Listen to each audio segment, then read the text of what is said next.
आज है 23 मई दिन गुरुवार। खबरों के बढ़ने से पहले एक नजर सुर्खियों पर। आज है बुद्ध पूर्णिमा, जानिए इसका महत्व। बिजली कंपनी उपभोक्ताओं से मीटर रिचार्ज करवाने का कर रही आग्रह। बिहार कृषि यंत्र सब्सिडी योजना के लिए आवेदन हुई शुरू। आईएमए ने दिया निर्देश, मतदान करने वाले मतदाताओं का इलाज होगा निःशुल्क। बिहार के 18 जिले के 508 नदी घाटों पर शुरू होगा बालू खनन का कार्य। हार्दिक पांड्या के समर्थन में युवराज सिंह का बयान आया सामने। अब चले बढ़ते हैं अब तक के 25 बड़ी खबरों की ओर विस्तार से। एचपीएससी ने असिस्टेंट डायरेक्टर के पदों पर निकाली भर्ती। हरियाणा लोक सेवा आयोग यानी एचपीएससी द्वारा असिस्टेंट डायरेक्टर के 98 पदों पर भर्ती निकाली गई है। आवेदन प्रक्रिया 22 मई से ही शुरू है और आवेदन करने की अंतिम तारीख 5 जून है। इच्छुक उम्मीदवार इसके आधिकारिक वेबसाइट hpsc.gov.in पर जाकर आवेदन कर सकते हैं। उम्मीदवारों की शैक्षणिक योग्यता की बात करें तो जरूरी है कि किसी भी मान्यता प्राप्त संस्थान से संबंधित विषय में पीएचडी की डिग्री हासिल की हो, साथ ही नेट एग्जाम पास किया हो। भर्ती से संबंधित सटीक और अधिक जानकारी के लिए आप इसके आधिकारिक वेबसाइट और अधिसूचना को देख सकते हैं। आज है बुद्ध पूर्णिमा, जानिए इसका महत्व। आज यानी 23 मई को बुद्ध पूर्णिमा मनाई जाएगी। इसे लोग पीपल पूर्णिमा के नाम से भी जानते हैं। बुद्ध पूर्णिमा वैशाख मास के शुक्ल पूर्णिमा को मनाया जाता है। इस दिन कोई भी धार्मिक कार्य करना सबसे उत्तम माना जाता है। आज के दिन सूर्योदय से पहले स्नान करना शुभ माना जाता है।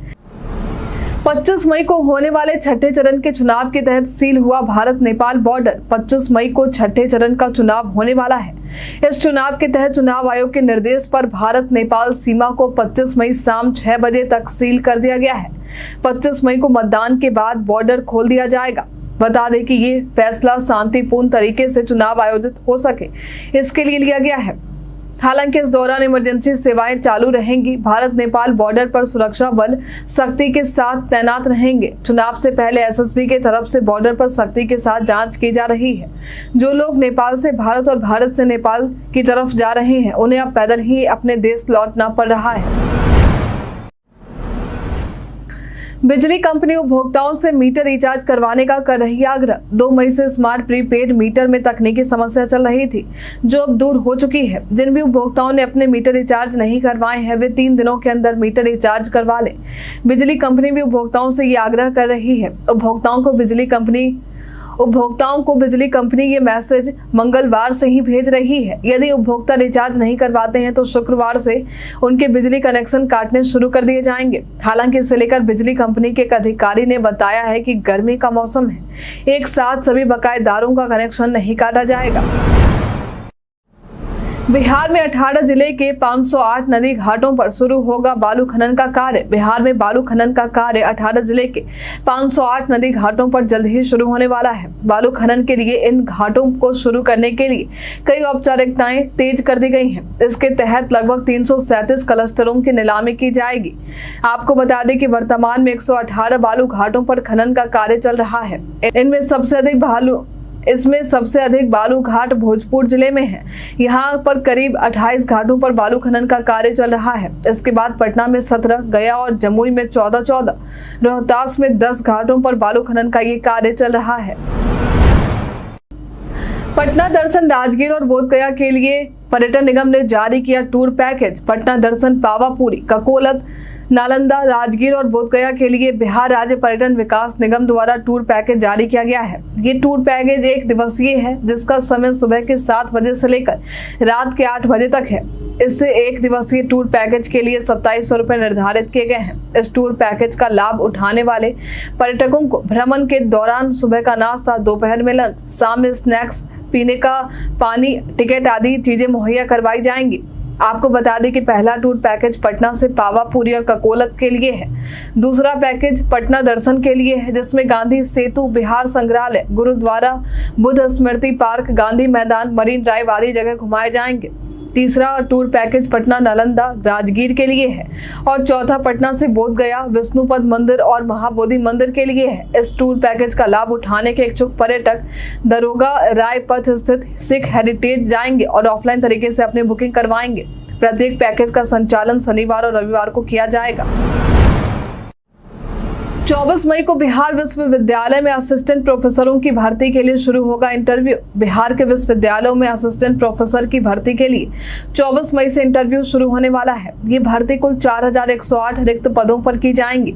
बिहार राज्य विश्वविद्यालय और सेवा आयोग ने इंटरव्यू की तारीख की घोषणा पटना हाईकोर्ट से हरी झंडी मिलते ही घोषित कर दी थी। आपको बता दें कि इससे पहले 2020 में ही 4638 रिक्त पदों पर असिस्टेंट प्रोफेसर के लिए बहाली निकाली गई थी, जिसमें से केवल 531 पदों पर ही बहाली हो सकी। लेकिन फिर पटना हाईकोर्ट ने बहाली प्रक्रिया का आरक्षण रोस्टर का पालन नहीं करने पर रोक लगा दी थी। लेकिन अब पटना हाईकोर्ट से हरी झंडी मिलने के बाद इन कैंडिडेट्स के इंटरव्यू शुरू किए जा रहे हैं। विश्वविद्यालय के कुलपतियों और अन्य कर्मियों के वेतन भुगतान का बदलेगा सिस्टम। विश्वविद्यालय के कुलपतियों और अन्य कर्मियों के वेतन भुगतान के पूरे सिस्टम को शिक्षा विभाग बदलने की तैयारी कर रहा है। वेतन सिस्टम में होने वाले इस बदलाव के तहत यूनिवर्सिटी के कर्मियों का वेतन सीधे उनके बैंक खाते में शिक्षा विभाग द्वारा ट्रांसफर किए जाएंगे। होने वाले इस नए बदलाव की जानकारी कुलपतियों को विभाग द्वारा पत्र के माध्यम से दे दिए गए हैं।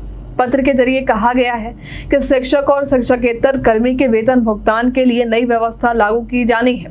शिक्षा विभाग द्वारा शिक्षक और शिक्षकेतर कर्मियों, महाविद्यालय और विश्वविद्यालय का वेतन अलग अलग सीधे उनके खाते में भुगतान किए जाने पर विचार चल रहा है। इसके लिए एक पोर्टल का निर्माण भी किया गया है। इसके संचालन के संबंध में प्रधानाचार्य, बरसर, कुल सचिव, वित्तीय परामर्शी और वित्त पदाधिकारी को प्रशिक्षित किया जाएगा। वंदे भारत और अमृत भारत ट्रेन से 9 घंटे में पटना से दिल्ली तो 20 घंटे में पहुंचेंगे बेंगलोर। पटना और नई दिल्ली के बीच चलने वाली एक और नई वंदे भारत ट्रेन की सौगात मिलने वाली है। फिलहाल पटना में 4 वंदे भारत ट्रेन का संचालन पहले से किया जा रहा है, जिसमें पटना से रांची, जलपाईगुड़ी, हावड़ा और लखनऊ के लिए वंदे भारत का संचालन किया जा रहा है। पटना से नई दिल्ली के लिए जो नई वंदे भारत ट्रेन आएगी वो 5वीं ट्रेन हो जाएगी। इसके अलावा अमृत भारत एक्सप्रेस ट्रेन का संचालन दानापुर और बेंगलोर के बीच होने जा रहा है। बता दें कि ये जानकारी रेलवे बोर्ड द्वारा दी गई है। पटना से दिल्ली के लिए ट्रेन आरा, बक्सर, DDU होते हुए नई दिल्ली केवल 9 घंटे में पहुंच जाएगी। वहीं दानापुर से बेंगलोर के लिए जिस अमृत भारत ट्रेन का संचालन होगा वो ट्रेन 20 घंटे में पहुंच जाएगी। सामान्य ट्रेन से ये सफर तय करने में लगभग 40 से 43 घंटे तक का समय लगता है। बिहार बोर्ड 12वीं कंपार्टमेंट परीक्षा की जारी हुई आंसर की। बिहार विद्यालय परीक्षा समिति ने इंटरमीडिएट विशेष और कंपार्टमेंट परीक्षा का आंसर की जारी कर दिया है। परीक्षा समिति द्वारा कहा गया है कि विशेषज्ञ द्वारा सभी विषय के प्रश्नों का आंसर की तैयार किया गया है, जो समिति की वेबसाइट biharboardonline.bihar.gov.in पर उपलब्ध है। यदि किसी भी परीक्षार्थी को कोई भी आपत्ति होती है तो वे 23 मई 2024 शाम के 4 बजे तक अपनी आपत्ति दर्ज करवा सकते हैं। बिहार कृषि यंत्र सब्सिडी योजना के लिए आवेदन हुई शुरू। किसान भाइयों के हित में सरकार द्वारा कई योजनाएं चलाई जाती हैं ताकि किसान आसानी से अपनी खेती बाड़ी कर सके। इसी कड़ी में आज हम आपको बिहार कृषि यंत्र सब्सिडी योजना के बारे में बताएंगे। इस योजना के तहत बिहार सरकार किसानों को हर साल 100 से भी अधिक प्रकार के यंत्रों की खरीद पर 40 से 80% तक का अनुदान देती है। इस योजना का लाभ उठाने के लिए आवेदन प्रक्रिया शुरू हो चुकी है। आवेदन करने की अंतिम तारीख 31 मई तक है। तो यदि आप भी इस योजना का लाभ उठाना चाहते हैं तो बिहार सरकार के कृषि विभाग के आधिकारिक वेबसाइट पर जाकर आवेदन कर सकते हैं। नर्सिंग कॉलेज के बच्चे ई समता ऐप के माध्यम से होंगे दक्ष।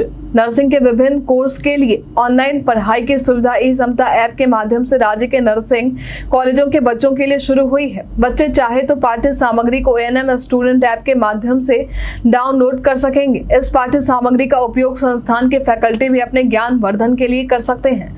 आश्रिता फाउंडेशन के साथ स्वास्थ्य विभाग ने इसके लिए करार किया है।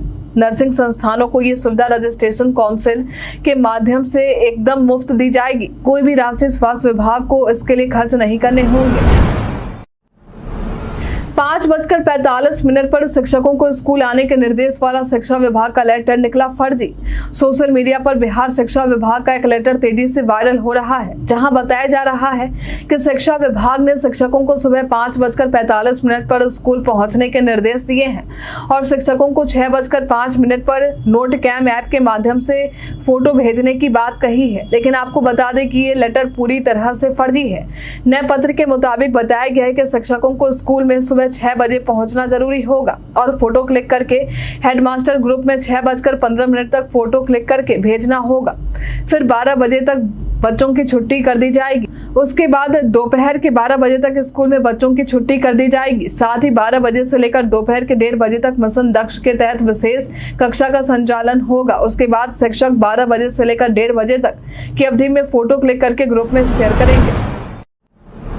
आईएमए ने दिया निर्देश, मतदान करने वाले मतदाताओं का इलाज होगा निःशुल्क। इंडियन मेडिकल एसोसिएशन की बिहार राज्य शाखा द्वारा मतदान प्रतिशत बढ़ाने के लिए मतदाताओं को जागरूक किया जा रहा है। इसके लिए निजी क्लिनिक में मतदान करने वाले मरीज और उनके परिजन को एकदम निःशुल्क इलाज की सुविधा दी जाएगी। इसके लिए आईएमए ने अपने बिहार पदाधिकारियों को और सभी चिकित्सकों को कहा है कि मतदान के दिन मतदान करने वालों को अपने क्लिनिक में निःशुल्क इलाज की सुविधा दें, क्योंकि मतदान से ही सुखद और स्वस्थ समाज की परिकल्पना की जा सकती है।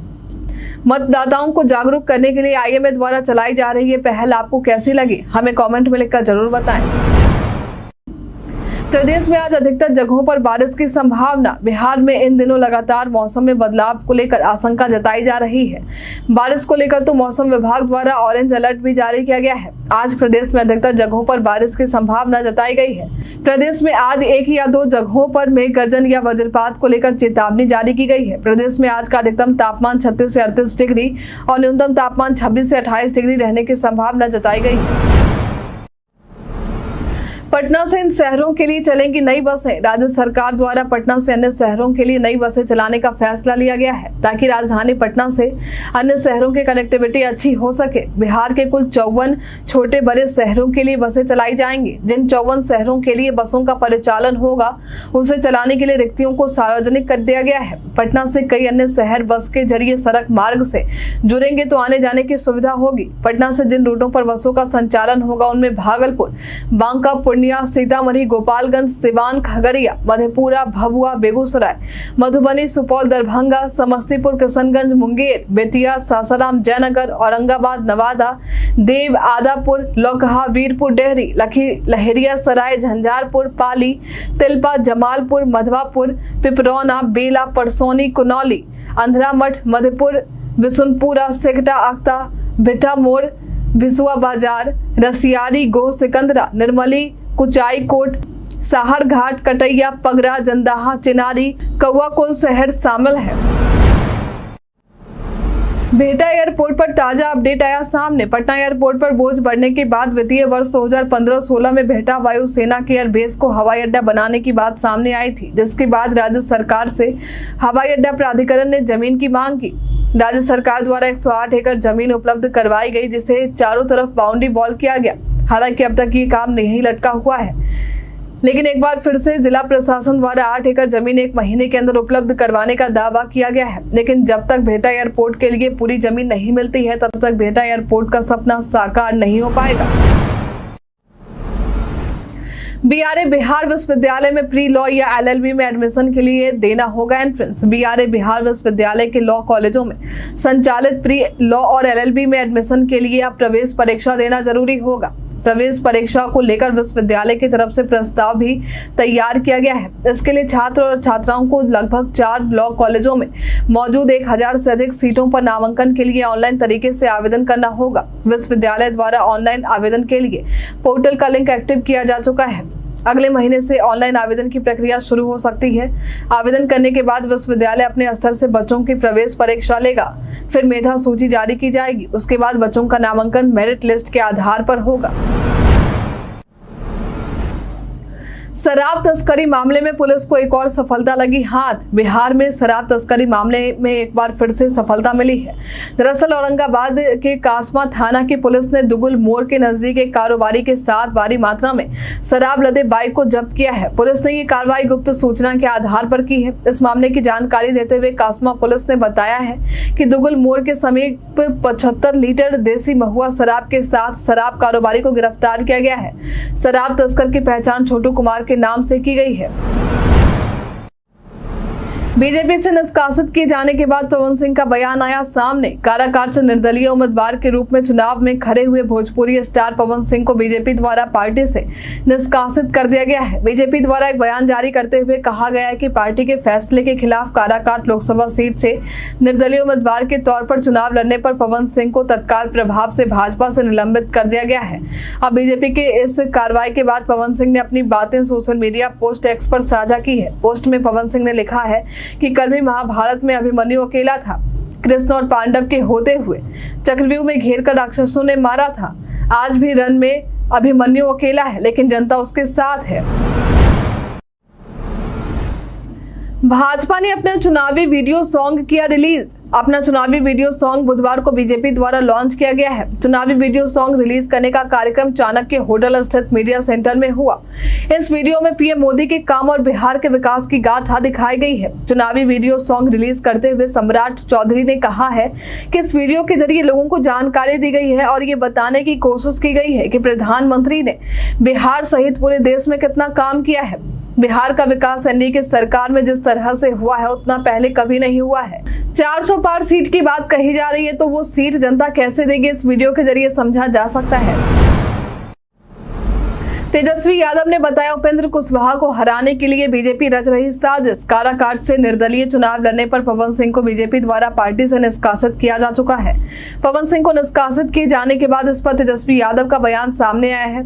तेजस्वी यादव ने कहा है कि हमको तो यही लग रहा है कि उपेंद्र कुशवाहा को हराने के लिए कहीं ना कहीं ये बीजेपी की साजिश है। हालांकि इससे पहले तेजस्वी यादव इस मुद्दे पर मीडिया के सामने बयान देने से बचने की कोशिश कर रहे थे। उन्होंने कहा कि ये हमारा मुद्दा नहीं है, इससे हमें क्या लेना देना है, ये बीजेपी का मामला है तो वही जाने। हालांकि इस बयान के बाद तेजस्वी यादव ने इसे उपेंद्र कुशवाहा के खिलाफ बीजेपी की साजिश बताई। हार्दिक पांड्या के समर्थन में युवराज सिंह का बयान आया सामने। भारतीय टीम के पूर्व ऑलराउंडर युवराज सिंह ने हार्दिक पांड्या के समर्थन में बयान दिया है। युवराज ने कहा है कि आगामी टी20 वर्ल्ड कप में हार्दिक पांड्या से कुछ विशेष आएगा। टी20 वर्ल्ड कप में भारतीय टीम अपने अभियान की शुरुआत आयरलैंड के खिलाफ 5 जून से करने वाली है। युवराज ने आगे कहा कि वो रोहित शर्मा के नेतृत्व वाली टीम को ट्रॉफी उठाते हुए देखना चाहते हैं। भारत ने 2007 के बाद से दोबारा कभी टी20 वर्ल्ड कप खिताब नहीं जीता है। युवराज सिंह के बयान पर आपकी क्या राय है, हमें कमेंट में लिखकर जरूर बताएं। कई कारणों से दर्ज है भारत के इतिहास में आज की तारीख। आज के दिन वर्ष 1984 में बछेंद्री पाल दुनिया की सबसे ऊंची चोटी माउंट एवरेस्ट को फतह करने वाली पहली भारतीय महिला बनी थी। आज के दिन वर्ष 2010 में भारत के उच्चतम न्यायालय ने लिविंग इन रिलेशनशिप को मान्यता दी थी। आज के दिन विश्व जैव विविधता दिवस मनाते हैं। आज के दिन प्रसूति नालव्रण समाप्त करने के लिए अंतर्राष्ट्रीय दिवस मनाया जाता है। आज के दिन विश्व कछुआ दिवस मनाते हैं। आज के दिन वर्ष 1945 में भारतीय लेखक पद्मराजन का जन्म हुआ था। आज के दिन भारतीय सैनिक प्राणनाथ थापर का वर्ष 1906 में जन्म हुआ था। जाने इंस्टाग्राम के गलती से डिलीट हुए पोस्ट को कैसे करें रिकवर। कभी कभी ऐसा होता है कि अचानक गलती से हमसे इंस्टाग्राम की कई पोस्ट या कोई पोस्ट डिलीट हो जाते हैं, लेकिन ऐसे में आपको परेशान होने की जरूरत नहीं है। महज कुछ स्टेप्स को फॉलो करके हम उसे डिलीट हुए पोस्ट को रिकवर कर सकते हैं। इसके लिए आपको सबसे पहले अपने प्रोफाइल में आना होगा। फिर प्रोफाइल के राइट साइड कॉर्नर पर 3 लाइन दिखाई देंगे। यहाँ पर आप क्लिक करेंगे और योर एक्टिविटी पर जाएंगे। यहाँ आने के बाद आपको 2 ऑप्शन दिखाई देगा, जिसमें एक रिसेंटली डिलीटेड होगा और दूसरा रिमूव्ड एंड आर्काइव्ड कंटेंट होगा। यहाँ पर आप रिसेंटली डिलीटेड पर क्लिक करेंगे। यहाँ आपको आपके डिलीट हुए फोटो और वीडियो दिख जाएंगे, जिससे आप आसानी से रिस्टोर कर सकते हैं। हम प्रतिदिन आपसे 5 ऐसे जरूरी सवाल पूछेंगे, उसको जवाब बताएंगे, जो कि बीपीएससी, बिहार पुलिस दरोगा समेत एसएससी जैसे नए प्रतियोगी परीक्षाओं में काम आएंगे। सवाल इतिहास, बिहार स्पेशल, विज्ञान, करंट अफेयर्स और भूगोल से रहेंगे। पूछे गए 5 सवालों में आपने कितना सही उत्तर दिया है, हमें कमेंट में लिखकर जरूर बताएं। तो हमारा पहला सवाल है, हाल ही में अंतर्राष्ट्रीय संग्रहालय दिवस 2024 कब मनाया गया है? ऑप्शन ए है 16 मई, ऑप्शन बी है 18 मई, ऑप्शन सी है 17 मई, ऑप्शन डी है 20 मई। इसका सही उत्तर 18 मई। हाल ही में जारी Times Higher Education Young University ranking 2024 में कौन शीर्ष पर रहा है? ऑप्शन ए है Mahavir Swami University, option B है Lovely Professional University, option C है Mahatma Gandhi University, option D है लखनऊ यूनिवर्सिटी। इसका सही उत्तर है महात्मा गांधी यूनिवर्सिटी। हाल ही में आईपीएल 2024 में सर्वाधिक छक्के लगाने का रिकॉर्ड किसने बनाया है? ऑप्शन ए है Royal Challengers of Bangalore, option B है सनराइजर्स हैदराबाद, ऑप्शन सी है Kolkata Knight Riders, option D Chennai Super Kings. इसका सही उत्तर है सनराइजर्स हैदराबाद। उत्तर बिहार के मैदान की सबसे पूर्वी नदी कौन सी है जो गंगा में मिलती है? ऑप्शन ए है कोसी, ऑप्शन बी है कमला, ऑप्शन सी है सरयू, ऑप्शन डी है महानंदा। इसका सही उत्तर है महानंदा। देश में सर्वाधिक मखाना का उत्पादन कहाँ होता है? Option A Madhya Pradesh, option B है पश्चिम बंगाल, ऑप्शन सी है उत्तर प्रदेश, ऑप्शन डी है बिहार। इसका सही उत्तर है बिहार।